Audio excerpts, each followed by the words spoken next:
Bienvenidos a su programa FEPADE Difunde TV, una coproducción del Tribunal Electoral del Poder Judicial de la Federación y la Fiscalía Especializada para la Atención de Delitos Electorales, que se transmite a través del canal de televisión por internet, plataforma electoral y la página electrónica www.fepade.gov.mx.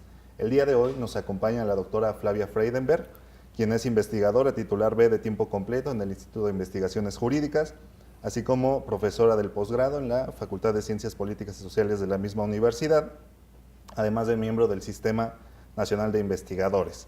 El día de hoy nos acompaña para hablarnos sobre un libro en el que es coautora y editora, ¿no?, titulado Cuando hacer política te cuesta la vida, estrategias contra la violencia política hacia las mujeres en América Latina. Bienvenida. Muchas gracias, buen día, Luis. Pues mire, el título de por sí ya nos introduce en el tema de lleno, y a mí me gustaría que nos pudiera platicar cómo surge la idea de hacer un libro sobre este tema, que además es un fenómeno que no solo en América Latina, en otros lugares pues lacera, ¿no?, a nuestra sociedad y afecta pues no solo en el ámbito político, sino en todos los ámbitos de desarrollo de las mujeres. ¿Cómo es que surge esta idea de...? Bueno, la inquietud por empezar a pensar sobre algo que estaba pasando en algunos países de la región, como comportamientos, prácticas, actitudes que se transformaban en lo que ahora ya sabemos que es violencia política en razón de género, en razón de ser mujer o en razón de ser hombre, hacia las mujeres o hacia los hombres. Se inició en el año 2015, cuando, como para julio del 2015, junto a la magistrada Gabriela del Valle y al Tribunal Electoral del Distrito Federal, comenzamos a pensar la idea de armar un seminario internacional allá en el Auditorio Fix Zamudio, en Jurídicas, para reflexionar con expertos y expertas nacionales e internacionales sobre esto que estaba pasando. Como tú bien recuerdas, habíamos aprobado el 41 constitucional y la reforma electoral en el 2014, y en 2015 fue la primera vez que México, por lo pronto, había exigido tan rotundamente la aplicación de la paridad en las candidaturas, ¿no?, en todo el país. Y entonces eso nos motivó a que se habían generado una serie de resistencias inentendibles en realidad para todos nosotros por el hecho de tener que poner mujeres en las candidaturas. Esta no era algo novedoso para el resto de países de América Latina, sí era algo novedoso por la visibilidad que había adquirido aquí en México, pero había países como Bolivia donde ya estaban muy avanzados, incluso es el único país que hoy ya tiene ley, ¿no?, una ley específica que atañe sobre cómo tratar el tema de la violencia política en razón de género.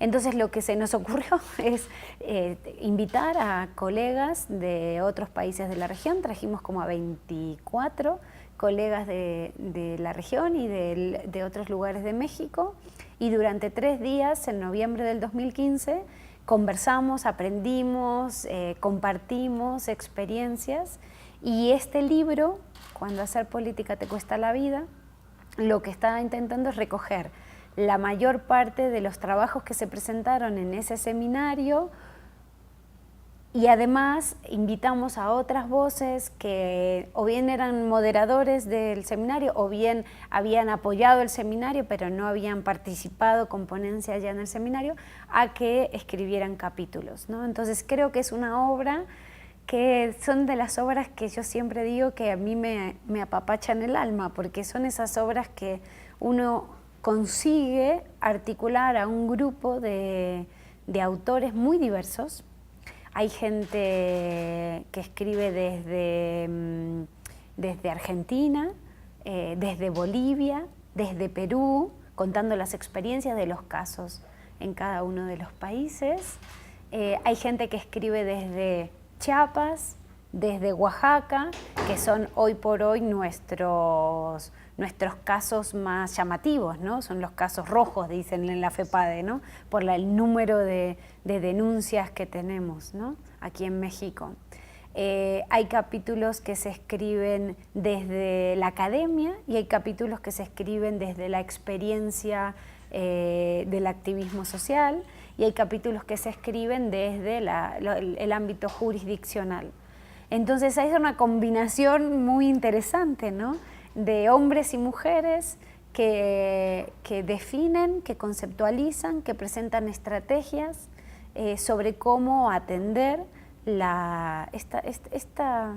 yo no sé, o sea, estas reacciones inexplicables que se convierten en prácticas que buscan limitar los derechos políticos, el ejercicio de los derechos políticos electorales de las mujeres en la región. Sí, exactamente. En el libro hablan justamente de la normalización, ¿no? Es decir, claro, esa es, digamos, la gravedad radica en eso, ¿no? Cuando comienza una sociedad o cuando una sociedad está acostumbrada a ver ciertas prácticas que aunque son violentas como parte de la cotidianidad, ¿no? Claro, es como nos ocurre aquí en México, ¿no? Estamos acostumbrados a que cada semana, incluso a veces 2 por semana, muera un periodista. Lo tenemos internalizado.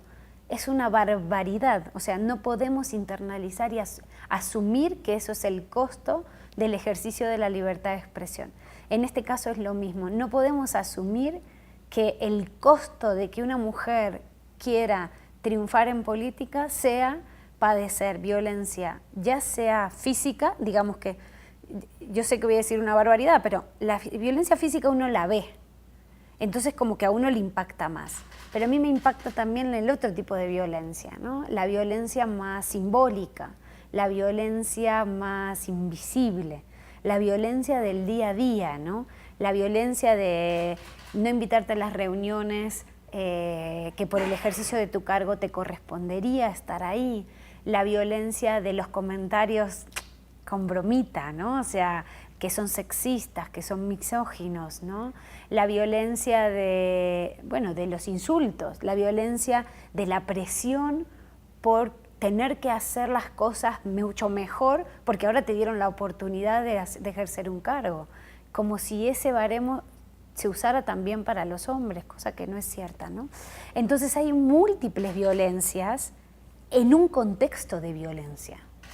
Este libro no analiza todas las violencias que hay hoy en México o en otros países de la región. Este libro lo que hace es atacar o mirar o revisar los supuestos que nos tienen que ayudar a entender cómo erradicar aquella violencia política, física, simbólica, económica, sexual, o sea, que padecen o que enfrentan las mujeres por el hecho de ser mujeres. Así es. Y esa es la diferencia, ¿no? Exactamente, hablando de la violencia simbólica, ¿no?, que se retoma en el libro, es justamente esto lo que usted comenta, ¿no? Aquella silenciosa, aquella que está normalizada, que forma parte incluso, desafortunadamente, de la cultura y que las propias mujeres asumen, ¿no? Es decir, ellas, en el libro hace una frase, dice, o sea, las propias víctimas asumen esa violencia como normal, ¿no? Es ese tipo de violencia simbólica. Regresando un poquito al tema de quienes participaron, también participaron, tengo entendido, legisladoras, ¿no? Sí, claro. Que a mí me parece que ahí tiene un plus el libro porque desde 2012, ¿no?, un grupo de legisladoras han venido impulsando una modificación a diversos ordenamientos, entonces el que se les permita tener también una participación en el libro creo que nutre, ¿no? Nutre mucho. ¿Cómo fue la experiencia trabajar con las legisladoras en la formulación del libro? Genial, en general con todos, ¿no? El libro recoge trabajos como tú bien dices, de senadoras que han sido importantísimas en la lucha por instalar este tema y en la lucha que sigue teniendo México por aprobar una ley específica de violencia contra la violencia hacia las mujeres en razón de género, la violencia política en razón de género, pero también hay manuscritos de jueces, de magistrados, de fiscales, tenemos de académicas, de activistas sociales, en verdad son múltiples voces, posiblemente falte gente siempre en este tipo de obras, uno quisiera que fuera en eterno, ¿no? Pero sobre todo más voces desde más puntos de vista no mexicanos, ¿no? Creo que el libro tiene un exceso de, si se puede decir así, de voces mexicanas, pero bueno, se entiende que el seminario se hizo aquí Y se entiende y se justifica porque México, en relación a los países de la región, es uno donde las mujeres se han empoderado muchísimo más en los últimos años, en muy poco tiempo, en términos políticos, y las reacciones han sido furibundas. Entonces creo que aquí nos ataca. O sea, yo hablo con mis colegas académicas latinoamericanas y dicen, ay, Flavia, esto de la violencia, le digo, no, lo que pasa es que aquí es algo que es muy importante, ¿no?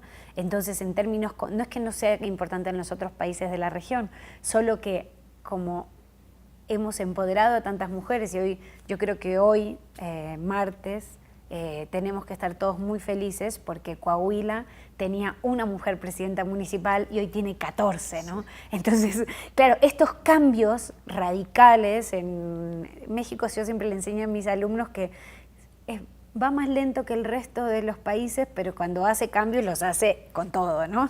Hacia lo grande, ¿no? México es todo a lo grande. Y entonces, claro, de 1 a 14 presidentas municipales, ahora hay que ir a acompañar a esas mujeres, porque ellas se van a enfrentar a estructuras, a prácticas, a visiones históricas concebidas bajo la idea de que ellas no tienen que estar ahí.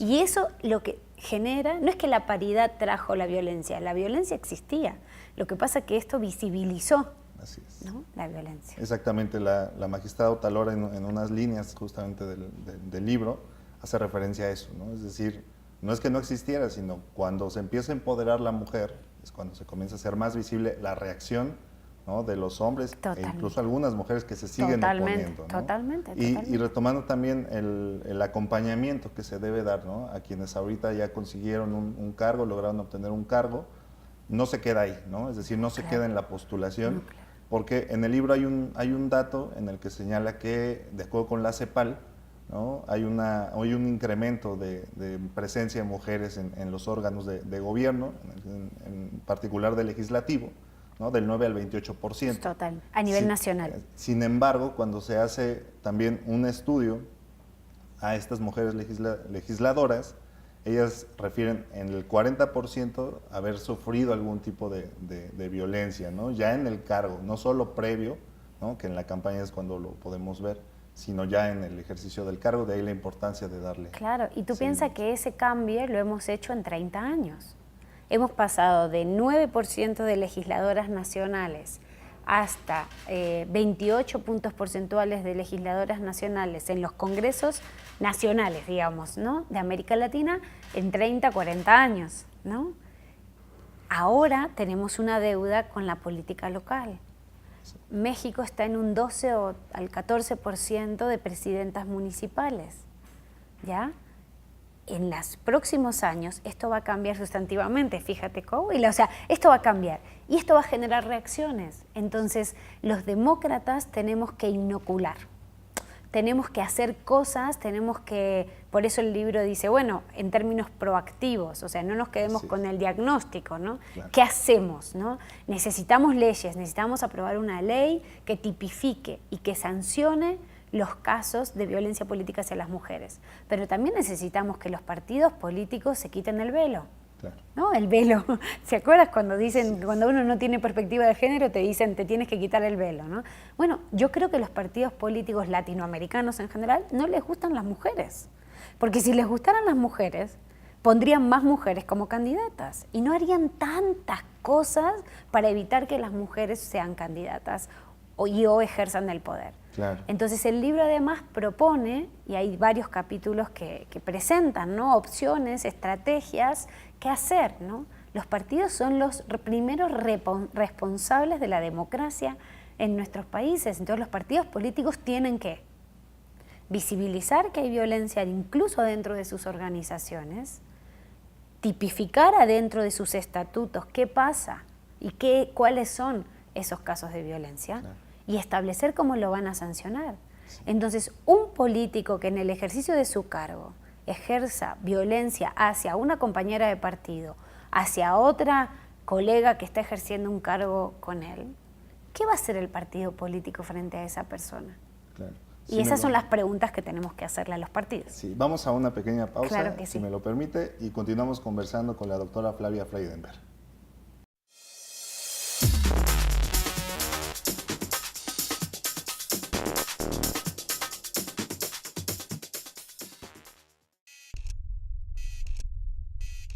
Estás a punto de ver uno de los delitos que más afecta a nuestro país.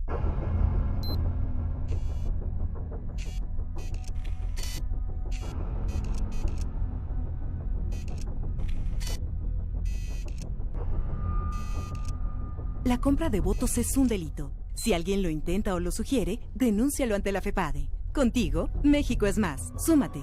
Instituto Nacional Electoral, INE. La Defensoría Electoral para Pueblos y Comunidades Indígenas del Tribunal Electoral del Poder Judicial de la Federación ofrece gratuitamente servicios de defensa y asesoría para garantizar tus derechos político-electorales, tutelando la participación de mujeres y hombres indígenas en condiciones de igualdad jurídica, para elegir órganos de autoridad, conforme a tus propios sistemas normativos internos. 20 años protegiendo tus derechos políticos. Votar libremente es un derecho que nadie te puede quitar. Quien lo intente está cometiendo un delito. Si te presionan para votar a favor de un candidato, partido o coalición con violencia verbal o física, denúncialo. Si te condicionan los beneficios de algún programa social a cambio de tu voto, denúncialo. Por ley, hay sanciones para quien cometa delitos electorales que van desde multas hasta cárcel.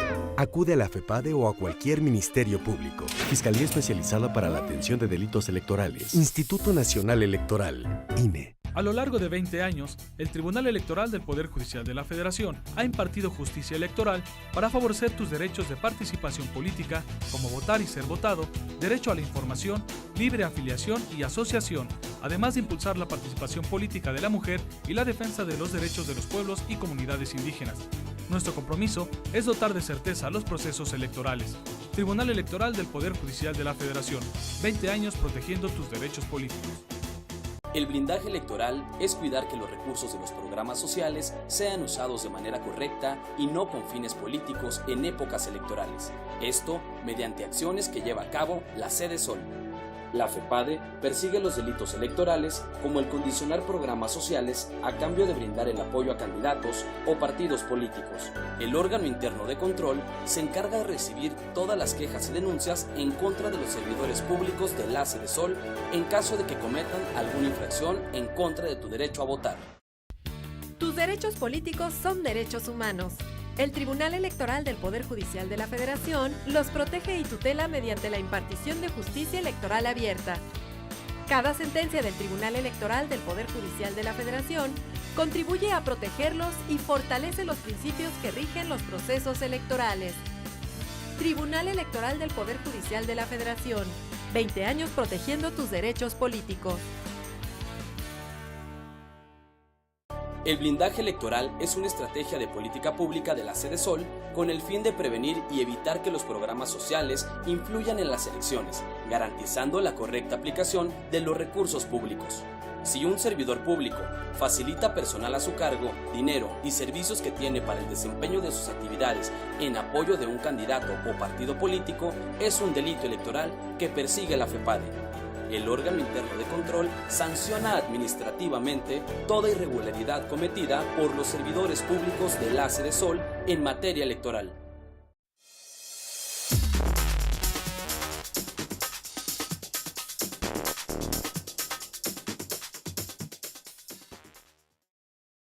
Continuamos conversando con la doctora Flavia Freydenberg sobre el libro Cuando ser política te cuesta la vida. Doctora, en el libro se retoman dos conceptos que, derivado justamente del estudio de la violencia política de género, han surgido, que son los techos de cristal y los techos de cemento. ¿Nos pudiera explicar en qué consisten cada uno y las diferencias entre estos? Claro que sí. Los techos de cristal son las barreras que son invisibles, como el cristal, que encuentras en cualquier organización. Es decir, las universidades tienen techos de cristal. Las instituciones electorales tienen techos de cristal. Las empresas tienen techos de cristal. Es cuando tú tienes que una persona o varias personas, en el momento en que quieren acceder, quieren crecer al interior de esa organización, se encuentran barreras o dificultades que impiden que crezcan profesionalmente. Entonces imagínate, por ejemplo, yo siempre creo que el mejor ejemplo es la universidad. Las universidades son como pirámides, ¿no? Normalmente la base de profesores de menor nivel académico son mujeres. cuando se va incrementando el posicionamiento en términos de crecimiento profesional de esas profesores, se va achicando la cantidad de mujeres. En las empresas pasa igual. La base de los trabajadores son mujeres, pero cuando se van acercando a los puestos de dirección, encuentras menos mujeres, ¿no? Entonces el techo de cristal es como una metáfora para hablar de las barreras que están como ocultas, pero que son muy duras, muy pesadas, como el cristal, muy dura, difícil de romper, que dificultan el crecimiento profesional de una persona. Los techos de cemento es una categoría de la psicología social, de la psicología cognitiva, que lo que hace es indicarte aquellas barreras que una tiene al interior de una. Entonces, si tú a tu niña pequeña desde chiquita le dices, ay, mi princesita, le hablas como si fuera débil, le enseñas que tiene, por ejemplo, todo el efecto, ¿no?, de las películas que enseñan a princesas que esperan que un príncipe la venga a rescatar, y le das sentimientos como que ella tiene unos roles, pero para otras cosas esas son cosas de chicos, ¿no? O cuando vinculas, ¿no?, debilidad con femenino, fortaleza con masculino, una empieza tú sabes que las mujeres nos vemos en los ojos de los padres, ¿no? Entonces, muchas veces, como tu padre te habla desde pequeña, es como tu manera de enfrentar el mundo, ¿no? Entonces, una va creyendo que hay cosas que no puede hacer, ¿no? ¿Cómo voy a ser yo astronauta? No, yo tengo que ser enfermera, ¿no? Entonces, los techos de cemento son las barreras también invisibles, pero bien duras, que una se tiene por sus creencias, sus actitudes, sus valores, sobre las limitaciones que una tiene para hacer las cosas, ¿no?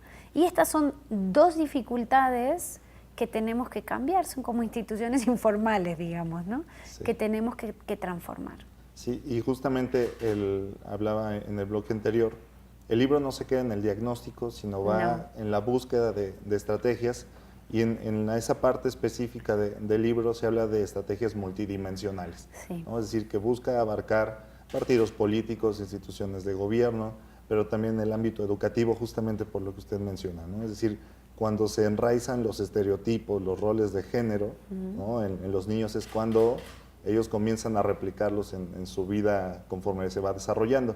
Respecto a estas estrategias multidimensionales, ¿nos podría comentar qué se propone en el libro para ir superando Bueno, hay como tú bien dices, hay una multiplicidad de estrategias, ¿no? Esto no lo hace uno solo y no lo hace un solo actor de la sociedad, ¿no? Esto tiene que ser un compromiso entre todos, ¿no? Entonces tiene que haber un cambio cultural, educativo, donde hay que cambiar la manera en que educamos, hay que cambiar la manera en que educamos desde la escuela, pero desde la familia, y hay que cambiar la manera en que los medios de comunicación tratan lo femenino y a las mujeres. Esos tres agentes de socialización fundamentales. Hay que cambiar la manera en que se hace política y hay que cambiar la manera en que se hace lo que yo llamo pedagogía política. Los líderes tienen que ser pedagogos. Los líderes tienen que ser ejemplos, como Mandela, ¿no? Yo quiero más Mandelas, quiero más líderes a lo Mandela. Es decir, líderes que no le dicen a la ciudadanía lo que la ciudadanía quiere escuchar. Porque a veces la ciudadanía puede decir cosas que no son del todo correctas, ¿no?, sino que guían a esa ciudadanía. Entonces creo que una de las crisis que tenemos hoy en América Latina, en México y demás, es una crisis de nuestras élites políticas. Sí, a mí me gusta mucho esta frase de hay ciudadanía del siglo XXI con políticos del siglo XIX. No puede ser. Necesitamos acompasar. Necesitamos que la ciudadanía siga avanzando, más formación, más educación, más conocimiento sofisticado de las cosas, más activismo, pero también necesito que las élites políticas se formen más allá del modelo tradicional. Hoy no puedo tener élites que no sepan usar redes sociales, que no sepan conectar con la ciudadanía, que no sean feministas. Y ser feminista no es lo contrario del machismo, porque viste que hay gente que se confunde a veces, ¿no? Entonces, bueno, vamos a explicarles. Ser feminismo es simplemente defender la igualdad entre hombres y mujeres. Y como nos dijo el fiscal Santiago Nieto hace un tiempo, necesitamos más feministas inadvertidos, es decir, gente que tenga estos valores aprehendidos. Y para eso necesitamos decirlo, ¿no? Es decir, hay verdades de perogrullo, y una de las verdades de perogrullo es que no hay democracia sin mujeres, punto. No, es que eso que usted me está diciendo, donde hay paneles todos de hombres, programas de televisión todos de hombres, escuelas donde los profesores son todos hombres, universidades donde todos son hombres, donde no hay rectoras mujeres, esa democracia no es democracia. Y eso hay que decirlo. Te puede gustar. A mí no me gusta, te puede gustar. Pero que a ti te guste no quiere decir que eso esté bien. Y eso lo tenemos que cambiar. Y lo tenemos que cambiar entre todos. Y estos cambios previos son los que van a inocular la violencia. Porque cuando nuestros hijos y nuestras hijas entiendan que mamá puede estar en casa trabajando en casa y está bien, pero también puede estar trabajando fuera y está bien. Pero si llega papá y cocina papá, está bien también. Y si papá se queda en casa y mamá trabaja afuera, también está bien. Es decir, romper los modelos tradicionales que nos educaron desde pequeños de que las cosas son de una determinada manera. Bueno, ya las cosas no son más de esa determinada manera. Cuando nosotros cambiemos culturalmente estos patrones, cuando no esté bien hacer chistes sexistas, cuando no sea políticamente correcto reírse de los chistes, de los memes sexistas, ni siquiera cuando uno solo con su teléfono está con él, ¿no? Es decir, no porque lo vean los de afuera, sino porque cuando todo esto esté mal, habremos dado el paso. Y esto va a inocular a la violencia. Para mí no es normal la violencia, para mí no es normal la manera en que estamos haciendo política. Y las estrategias van en ese sentido, una estrategia cultural, una estrategia política partidista, una estrategia educativa, una estrategia social, una estrategia con los medios de comunicación. Los medios de comunicación también son actores claves. Exactamente, justamente de los medios de comunicación se hace una referencia, ¿no?, que tienen una gran responsabilidad, ¿no? Es decir, son corresponsables también de estar replicando, ¿no?, estos roles de género que se tienen que romper, ¿no?, y estereotipos. Incluso en el libro hace referencia, ¿no?, cuando dan seguimiento a una campaña, ¿no?, política entre un hombre y una mujer, normalmente es en sentido negativo el seguimiento que se le da a la campaña de la mujer y en sentido positivo la que se da al hombre, ¿no? Es decir, claro, se tiene que superar. Pues mire, el tiempo se nos está terminando, pero nos gustaría que nos compartiera una reflexión final, ¿no? Se fue muy rápido el tiempo, nos gustaría seguir platicando, pero bueno, a manera de conclusión, darnos algunas líneas justamente sobre la obra que Bueno, que lo único es pedirles que la lean cuando salga, todavía está en producción, así que esperemos tenerla para fin de año. Es una obra que publican conjuntamente el Instituto de Investigaciones Jurídicas de la UNAM, la Fiscalía, la FEPADE, y el Tribunal Electoral del Distrito Federal. Es una obra hecha con mucho amor y mucho cariño, la verdad, es una obra muy querida, ¿no? Y eso se nota, está muy cuidada, y es una obra que busca contribuir a la discusión. Tenemos que discutir y visibilizar el tema de la violencia política contra las mujeres en razón de su género, y esperamos que sirva para esa reflexión y que mucha gente se apropie de este libro, ¿no?, y que lo compartan y que sirva para discutir. O sea, yo siempre digo, no tienen que estar todos de acuerdo con todo lo que está ahí, ¿no? Lo que me importa es que se discute y que seamos plurales y que aceptemos las diversidades de opiniones, y espero que esta obra contribuya a visibilizar un problema grave.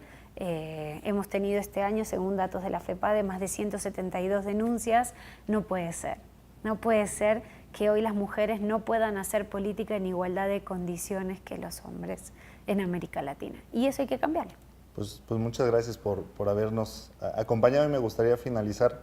Hay unas líneas que escribe en el libro, que a manera de conclusión, en el que usted refiere que está convencida que la brecha de género se reducirá cuando hombres y mujeres sientan vergüenza de tanta desigualdad de América Latina y se convenzan de que no hay democracia posible sin mujeres, ¿no? Es decir, no puede haber democracia sin la inclusión de todos. Exacto. ¿No? Le agradezco nuevamente que haya aceptado la invitación, un gusto conversar con usted. A ustedes por acompañarnos y nos vemos la próxima.